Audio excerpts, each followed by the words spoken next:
Teen Titans premiered on Cartoon Network July 19, 2003. It lasted for 5 seasons with emotional episodes and focused on what it is to be a hero as a teenager. This show pushed its narrative in the right direction. Certain episodes focus on particular characters and their breaking points. The best part of this show was never skipping the theme song, especially when having different iterations for certain episodes.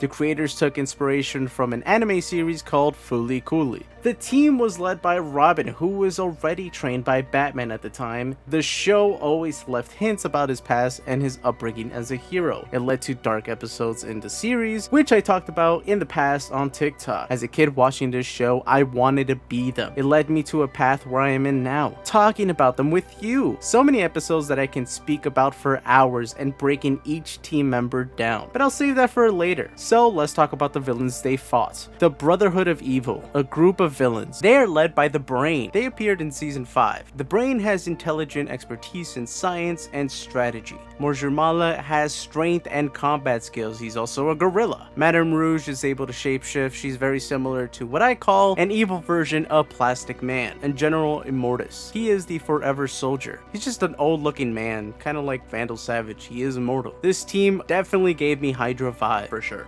A school, a cult led by Brother Blood, aka Sebastian Blood. In the episode of Deception, we find Cyborg disguising himself as a spy to infiltrate Hive. Brother Blood has been creating an ion amplifier. He is super intelligent and became super obsessed with Cyborg after getting defeated by him. If you can't beat him, be him. Hive 5. The team consists of Jinx, Gizmo, Mammoth, and other members that rotate in later seasons. Jinx and Gizmo definitely grew on me, and I would have loved to see them more in the comics, Young Justice, and even live action. I did like Jinx's little romance with Kid Flash in a later season. Mad Mod. Whenever he was in an episode, I knew we were going to have so much fun. So many references to the 1960s British culture. I felt like he was a British version of the Riddler, always playing games with the team, creating illusions or creating fake realities just for him to feel young again. Maybe a combination of the Riddler, Mysterio from Marvel, and the love of the 1960s British culture.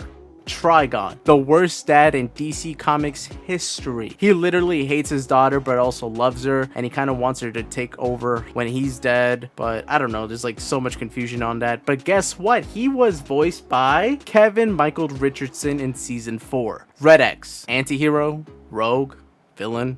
Who the hell is he? It was Robin at first, but then somebody decided to take the name and the costume with very similar fighting styles to Robin. There were so many theories running around and so many theories to this day on that Teen Titans character. Now DC Comics decided to show us who it was in the comics, but for the show, who knows? I believed it was always Jason Todd, but what do you think? Slade.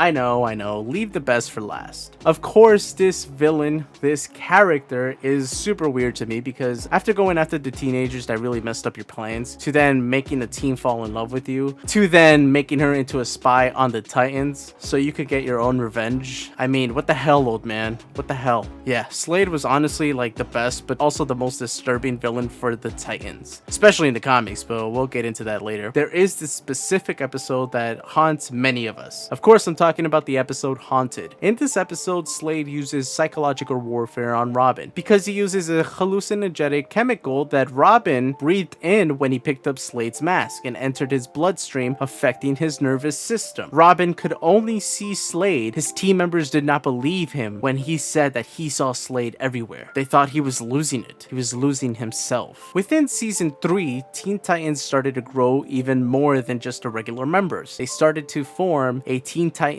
East, consisting of Bumblebee, Aqualad, Speedy, and Masi Menos. Teen Titans always has a special place in my heart. It showed us that even as teens, we have to learn to get back up. Even though we are so different from each other, even though we might be weird, we still need to have each other's backs. But what did we know? Rewatching this show, I wish I understood the messages better. We were just teens. It felt like the world was on our shoulders somehow. Some of us cared, some of us didn't. We come from different backgrounds. We all have that one moment where the world turns upside down. Does it change for the worse or does it change for the better? Let me know what your favorite episode of Teen Titans is. Who was your favorite villain? Can I be your animation guy? Until then, see you next time.